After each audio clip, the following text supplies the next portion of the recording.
In the cold void of deep space, a mysterious signal emerges from the Andromeda sector, breaking through Earth's most secure defenses. At first, it seems like a calculated attack, an encrypted message that defies all attempts at deciphering. As the military gears up for what they believe is an impending invasion, a small team of scientists races against time to uncover the truth. But when the truth finally emerges, it may already be too late. This wasn't an enemy, it was a cry for help. Now, with a galaxy at stake, humanity must decide whether to strike back or offer the hand of rescue. In the face of fear, can Earth rise to the challenge of compassion? The mysterious signal, the silence of deep space, was broken by an alarm that had never sounded before in the history of Prometheus 7. Dr. Sarah Chun jerked awake in her quarters, her heart racing as the emergency klaxon echoed through the monitoring station's corridors. She had been the chief communications officer for 3 years, and she had never heard that particular alarm sequence. Pulling on her uniform, Chun rushed through the station's curved hallways toward the main communications center. Prometheus 7 was humanity's most advanced deep space monitoring station, positioned at the edge of the solar system to watch for any signs of extraterrestrial activity. For 15 years, it had detected nothing but cosmic background radiation and the occasional asteroid. The communications center was already buzzing with activity when Chun arrived.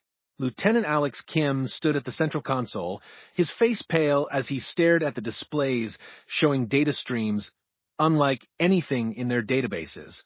Captain Marcus Rodriguez paced behind him, his weathered face set in grim concentration.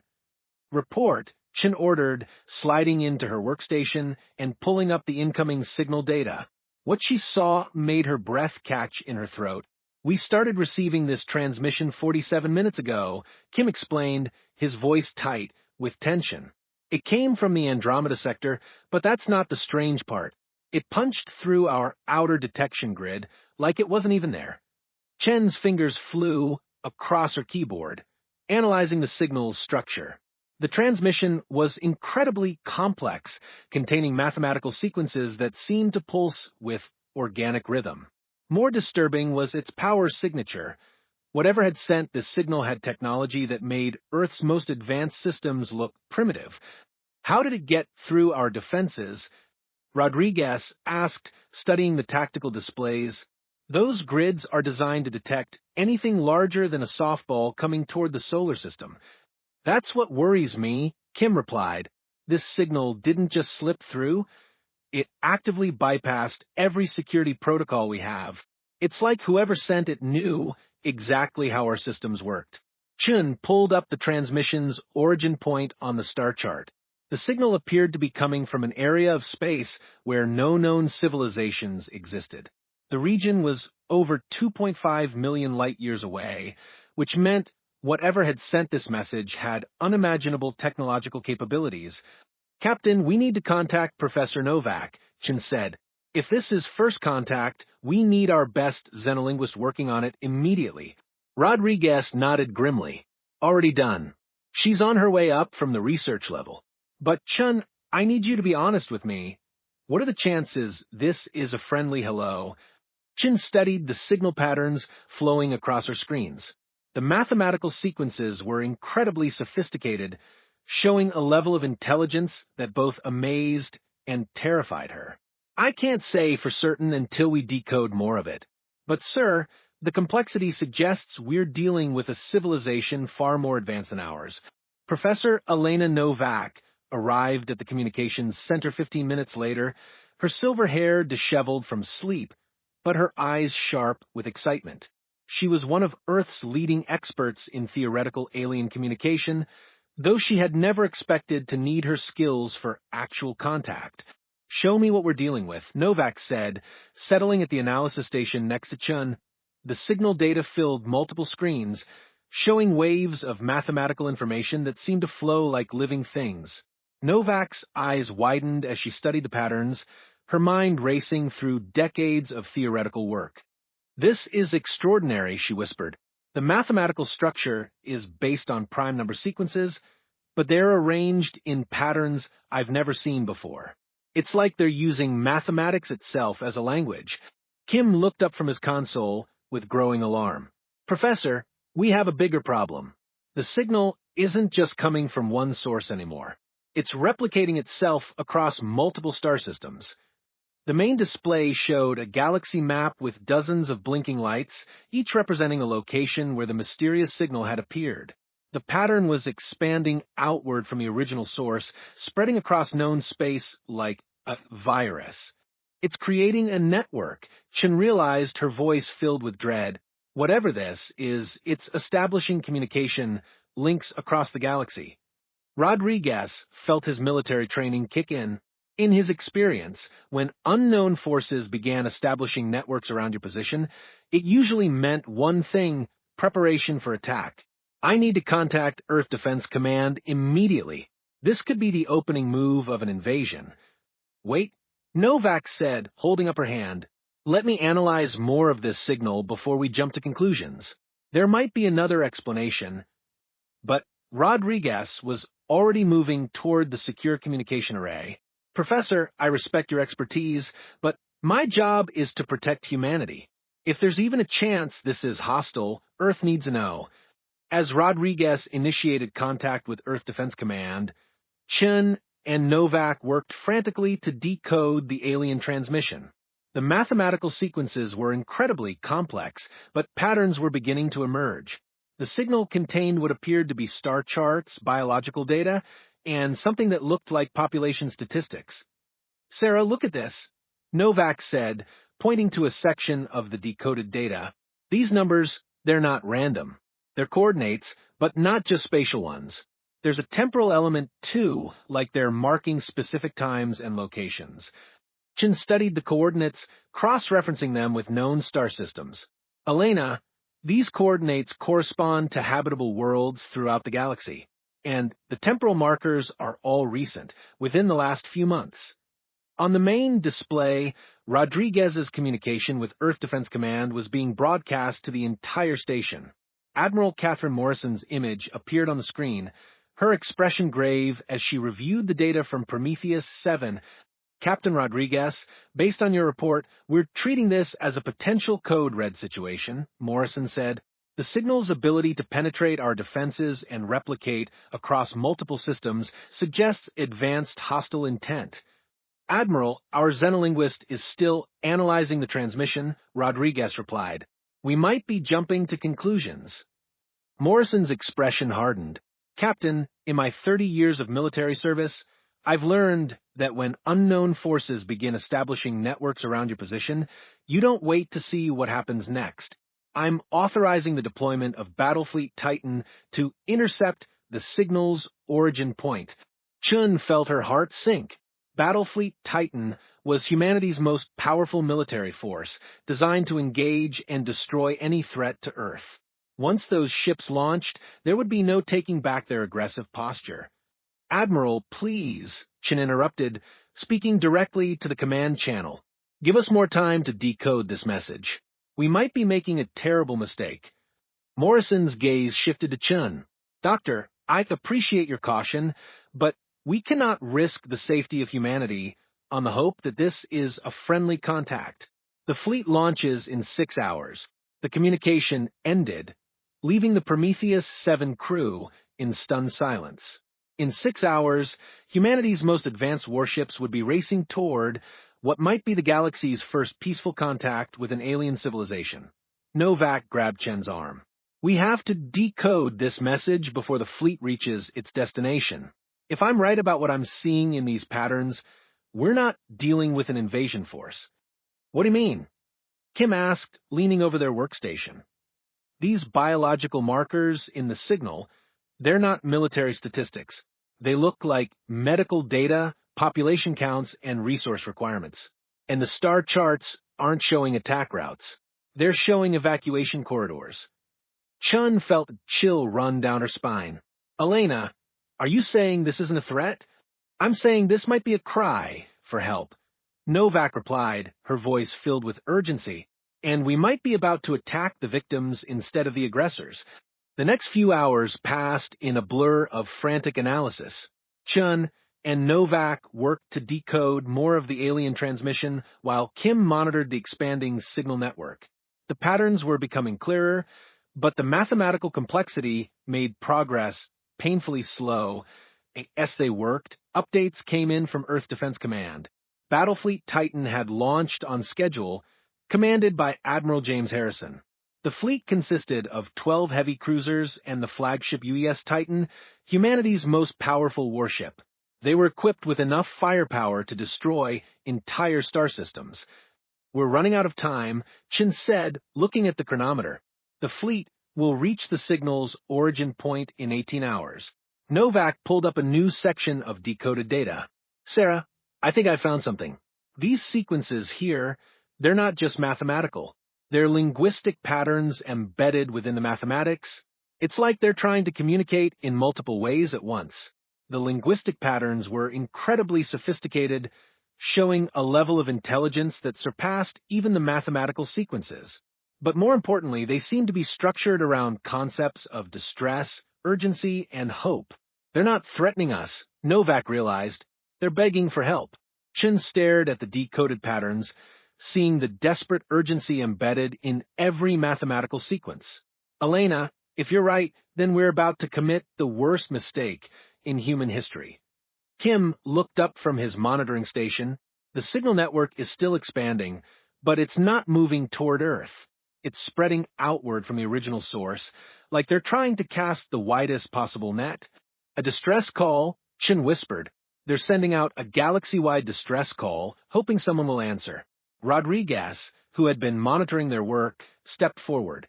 "Even if you're right, the fleet is already committed. Admiral Harrison has his orders, and communication delays mean we can't recall them in time." Chun felt desperate.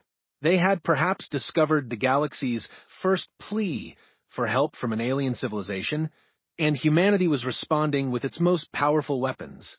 "We have to try. If there's even a chance we're wrong about this being a threat, we have to warn the fleet." "Do it," Rodriguez said grimly. "Send everything you've decoded to Admiral Harrison. Pray that he's willing to listen to scientists instead of following military protocol." As Chun transmitted their findings toward the distant fleet, she could only hope that humanity's first contact with an alien civilization wouldn't end in tragedy. Somewhere in the depths of space, Battlefleet Titan was racing toward what they believed was an enemy. But if Chun and Novak were right, they were actually speeding toward beings who had placed their last hope in humanity's willingness to help strangers. The signal from the Andromeda sector continued its mathematical plea, spreading across the galaxy like a prayer whispered into the cosmic darkness. And in 18 hours, humanity would learn whether they were the answer to that prayer or the cause of its final tragic silence. The misunderstood Message Admiral James Harrison stood on the bridge of the UES Titan, watching the stars streak past as his fleet raced through hyperspace toward the unknown. At 52, Harrison had commanded more deep space missions than any other officer in the Earth Defense Force, but none had carried the weight of this one. Humanity's first contact with an alien civilization might also be its last if his fleet failed in their mission. "Status report," Harrison ordered, his voice carrying the authority of 3 decades in command. Commander Lisa Park, his tactical officer, looked up from her displays. "Fleet maintaining formation at maximum hyperspace velocity. Estimated arrival at the signal's origin point in 14 hours. All weapon systems are charged and ready." Harrison nodded grimly. His fleet of 12 heavy cruisers represented the pinnacle of human military technology. Each ship carried enough firepower to devastate entire planets, and the flagship Titan itself could single-handedly destroy most space installations. If they were facing an invasion force, humanity would not go down without a fight. Dr. Michael Torres, the fleet's xenobiologist, approached Harrison's command station. Torres was a tall, thin man with nervous energy who had spent his career studying theoretical alien life forms. Now, he faced the possibility of encountering the real thing under the worst possible circumstances. "Admiral, I've been analyzing the transmission data we received from Prometheus 7, Torres said, his voice tight with concern. There are aspects of this signal that don't match typical invasion preparations. Explain, Harrison replied, though his attention remained focused on the tactical displays showing their approach vector. Torres pulled up holographic projections of the alien signal structure. The mathematical sequences contain what appear to be biological markers, but they're not military data. They look more like medical information, population health statistics, genetic diversity measurements, resource requirements for life support.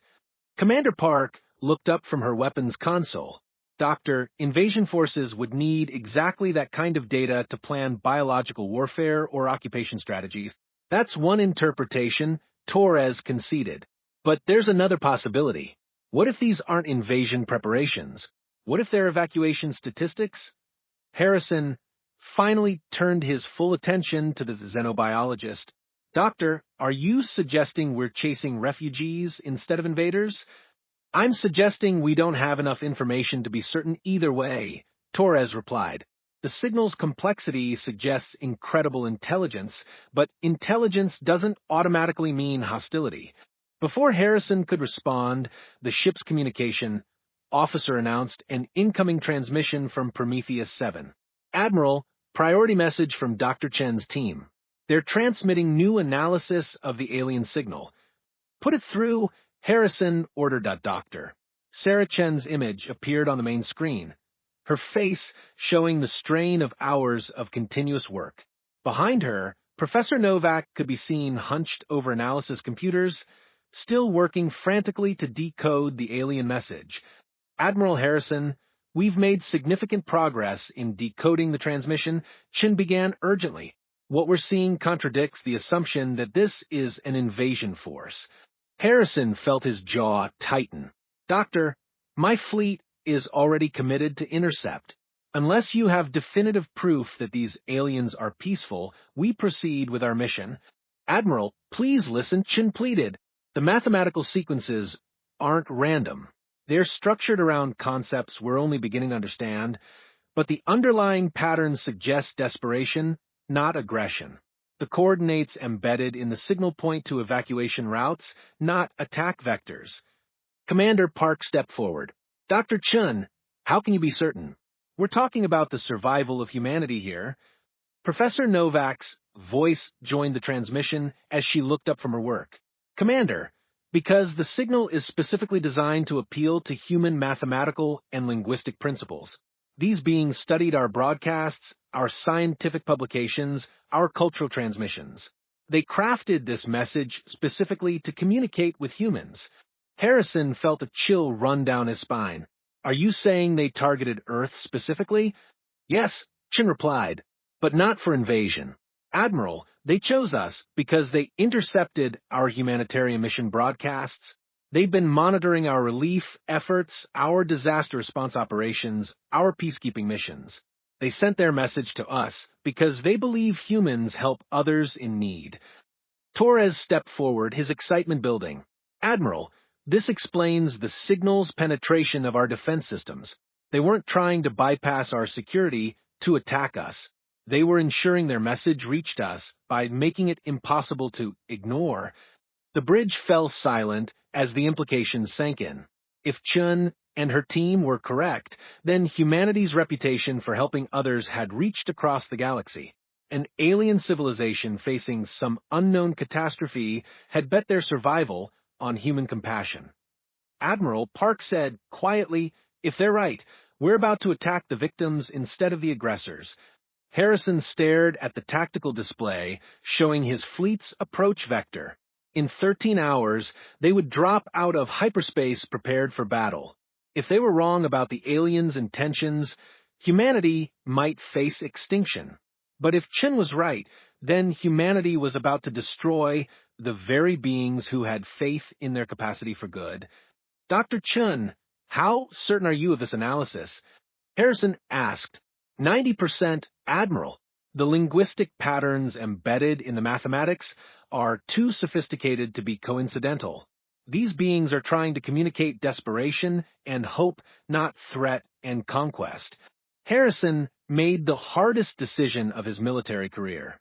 All ships, reduced to standard velocity, will approach the contact zone ready for battle. but we won't fire unless fired upon." Park looked at him in surprise. "Admiral, our orders are to engage any potential threat to Earth." "Our orders are to protect humanity," Harrison corrected.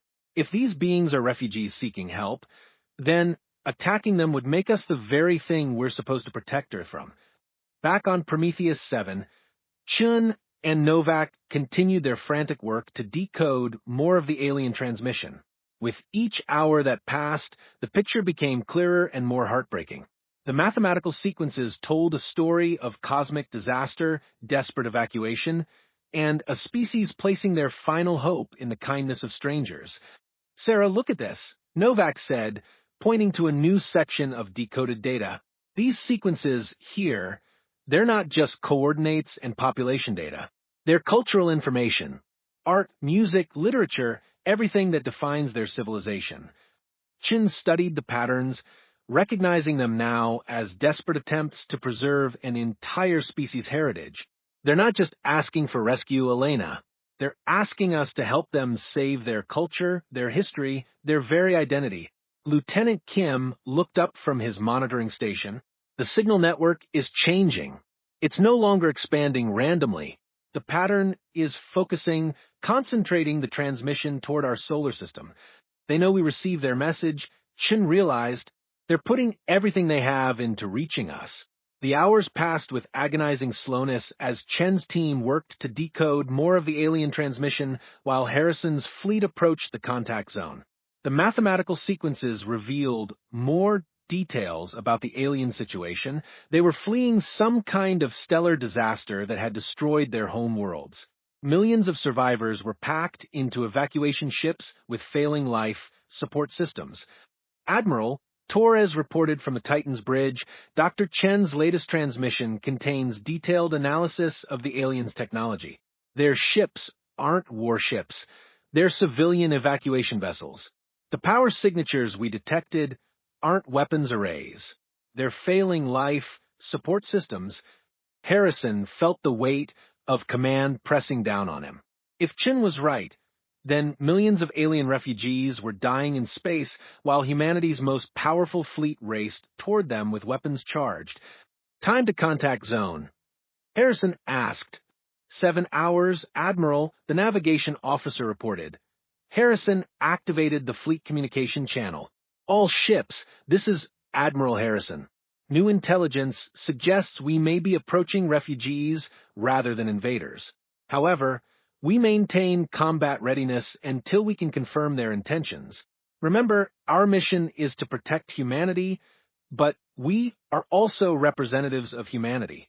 How we conduct ourselves in the next few hours may determine how our species is remembered across the galaxy." As the fleet continued its approach, Chin made a breakthrough in the alien transmission that changed everything. Deep within the mathematical sequences, she found something that made her heart race with hope and terror. "Elena, I found their name for us," Chin said, her voice barely above a whisper. "What do they call humanity?" Novak asked. Chin translated the alien symbols slowly. "The Guardians who answer. They call us the Guardians who answer." The implications were staggering. Somewhere in the galaxy, humanity had earned a reputation as beings who responded to calls for help. An entire alien civilization had bet their survival on that reputation, sending their desperate plea across impossible distances in the hope that humans would live up to their promise. "Kim, send this to Admiral Harrison immediately," Chin ordered. "He needs to know what's at stake here." On the bridge of the Titan, Harrison received Chen's transmission just as his fleet prepared to drop out of hyperspace. The alien name for humanity hit him like a physical blow. The Guardians who answer. Somewhere in the depths of space, millions of beings were dying while calling out to the species they believed would save them. "All ships, stand by for hyperspace transition," Harrison announced. "Remember, we may be about to encounter beings who believe humanity represents hope itself. Let's not disappoint them." The stars stopped streaking past as Harrison's fleet dropped back into normal space. What they found waiting for them would test everything humanity believed about itself and determine whether Earth's children were truly worthy of being called guardians by those who needed protection most. Sensors immediately detected massive structures throughout the system, not the sleek warships they had expected, but vast, organic-looking vessels that clearly showed signs of damage and failing systems. The alien evacuation fleet stretched across space like a city of refugees, their ships dark and cold as life support systems struggled to keep millions of beings alive. Admiral Torres reported, his voice filled with awe and horror. "I'm reading massive life signs throughout those vessels. Millions of them. But the readings are weak and getting weaker." Harrison stared at the display showing the alien fleet. They weren't facing an invasion force. They were looking at the largest refugee crisis in galactic history, and humanity had arrived just in time to either save them or become the final chapter in their extinction. "Open a channel to the alien fleet," Harrison ordered. "It's time to find out if humanity deserves to be called guardians." When help becomes hope, the first visual contact with the alien refugees changed everything. Admiral Harrison thought he knew about first contact protocols. On the main screen of the U.S. Titan, the image of Elder Zaraketh appeared, a being so clearly exhausted and desperate that no translation was needed to understand their situation. The Ashani leader was tall and graceful, with elongated limbs and skin that shimmered with bioluminescent patterns that had dimmed to barely visible flickers. Her large, expressive eyes held intelligence, dignity, and something that made Harrison's chest tighten: hope. Despite everything her people had endured, she still had hope. "Guardians who answer." Zaraketh spoke in heavily accented but understandable English, her voice carrying across space with the weight of an entire species' survival. "We greet you with gratitude beyond words. I am Elder Zaraketh of the Ashani Collective. We have traveled far and lost much to reach this moment." Dr. Torres stepped forward, his xenobiological training finally being put to practical use. "Elder Zaraketh, I am Dr. Michael Torres. How did your people learn our language?" A sad smile crossed the alien leader's features. "Your broadcasts travel far, Dr. Torres.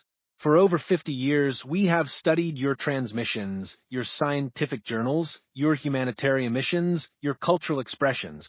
We learned that humans possess something rare in the galaxy: the willingness to help others at great cost to yourselves."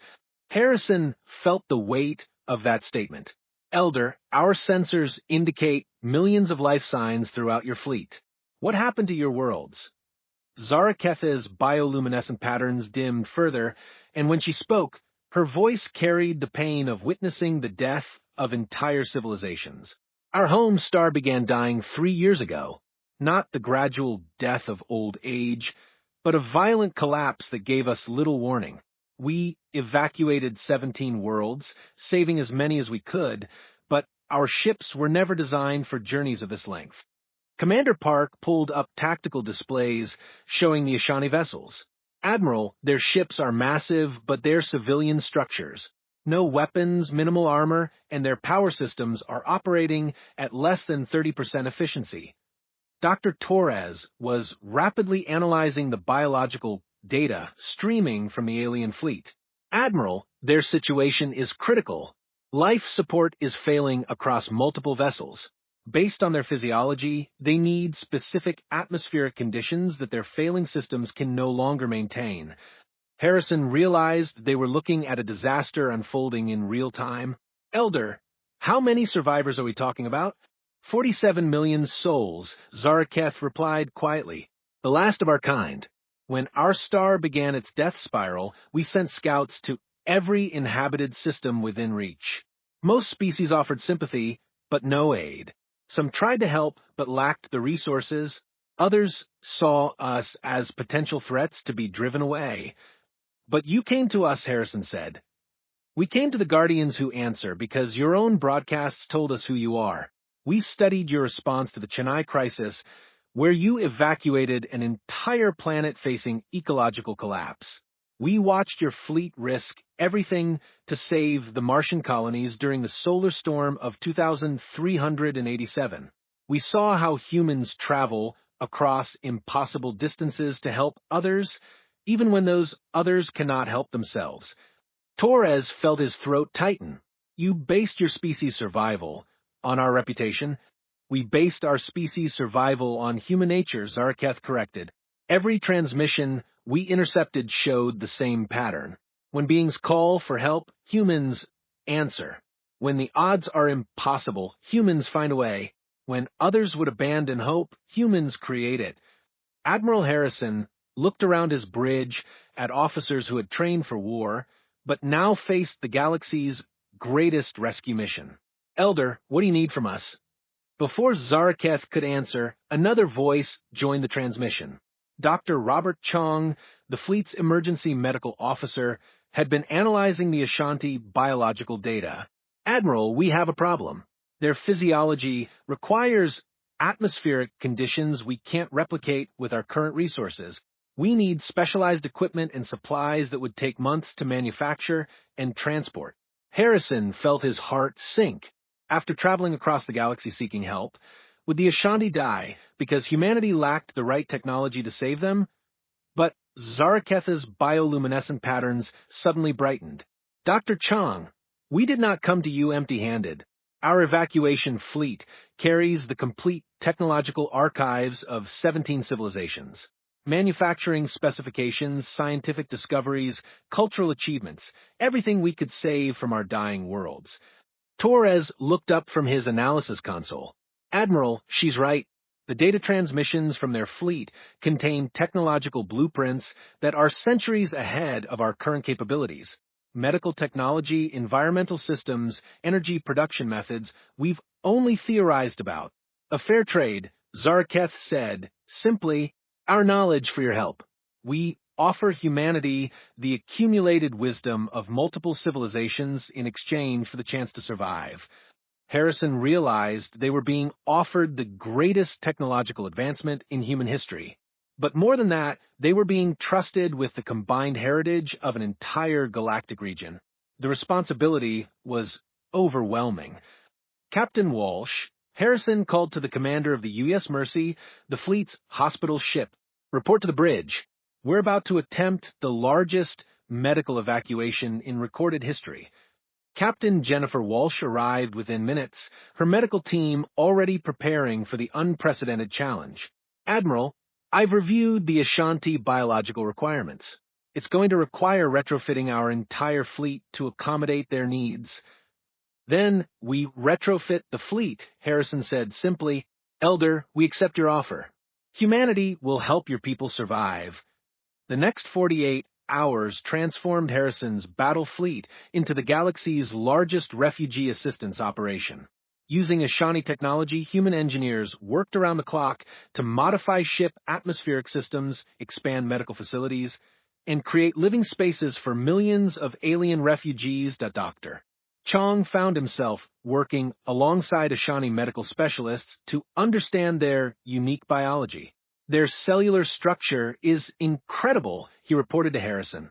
They've evolved to process multiple atmospheric compositions, but the stress of their journey has pushed their systems beyond normal limits. The rescue operation revealed the best of human nature. Engineers who had never seen alien technology mastered complex systems through determination and ingenuity. Medical staff learned to treat physiology they had only dreamed about. Ordinary crew members became heroes as they worked to save beings they had never met. Elder Zaraketh moved through the human ships as the evacuation progressed, witnessing firsthand the species she had gambled everything on. She watched human engineers risk their lives in dangerous machinery to keep Ashanti life support systems running. She saw medical staff work 30-hour shifts to treat alien patients whose biology they barely understood. Dr. Torres, she said during one of her visits to the Titan's medical bay, my people chose correctly. Humans do not just help others. You transform yourselves in the process of helping. Torres looked up from his work, treating an Ashanti child whose bioluminescent patterns had begun to brighten for the first time in months. Elder, your people are part of our family now. This is what families do for each other. The technological exchange proved as remarkable as the rescue operation. Ashanti environmental systems could terraform hostile worlds in decades instead of centuries. Their medical technology could extend human lifespans and eliminate genetic diseases. Their energy production methods could power Earth cities for millennia. But the greatest gift was the proof that cooperation between species was possible. As human and Ashani crews worked side by side, language barriers disappeared. Cultural differences became sources of strength rather than division. The rescue operation became a template for how different civilizations could not just coexist, but thrive together. 3 days after first contact, Admiral Harrison stood on his bridge, watching the last Ashani refugees board human vessels. The dying evacuation fleet would be left behind, but the people it carried would live. 47 million beings had been saved because one species was crazy enough to cross the galaxy to help strangers. Admiral Commander Park reported, "All Ashani personnel have been successfully evacuated. Their fleet medical readings show stable life signs across all individuals." Elder Zara Keth appeared on the main screen one final time, but now her bioluminescent patterns blazed with life and hope. "Admiral Harrison, on behalf of 47 million souls, I thank you. The Guardians who answer have earned their name 1,000 times over." Harrison felt the pride of his entire species in that moment. "Elder, humanity has a saying, we are stronger together than apart. Your people are no longer refugees. You are our partners in building a better galaxy." As the combined human-Ashani fleet began its journey toward Earth, news of the rescue operation spread across known space. Other species watched in amazement as humanity demonstrated that advanced civilizations could choose cooperation over conquest, hope over fear. The Ashanti integration into human society would take years, but the foundation had been laid in those crucial first days. Their technology would advance human civilization by centuries. Their knowledge would open new frontiers for exploration and discovery. But most importantly, their rescue would establish humanity's reputation as a species that could be trusted with the greatest responsibility in the galaxy, the protection of others. The Doctor. Chen's transmission from Prometheus 7 reached the fleet as they prepared for the journey home. "Admiral, we're receiving communications from 17 different star systems. Word of the Ashani rescue has spread, and other species are asking if the Guardians who answer would be willing to help with their problems too." Harrison smiled as he looked around his bridge at the mixed human and Ashani crew. "Dr. Chun, tell them that Guardians don't choose who to protect based on what species they are. We protect whoever needs protection." The journey back to Earth would take weeks, but it would establish the foundation for the Galactic Protection Alliance, a coalition of species committed to helping others survive and thrive. Humanity had earned its place as the Guardians the galaxy needed, not through superior firepower, but through superior compassion.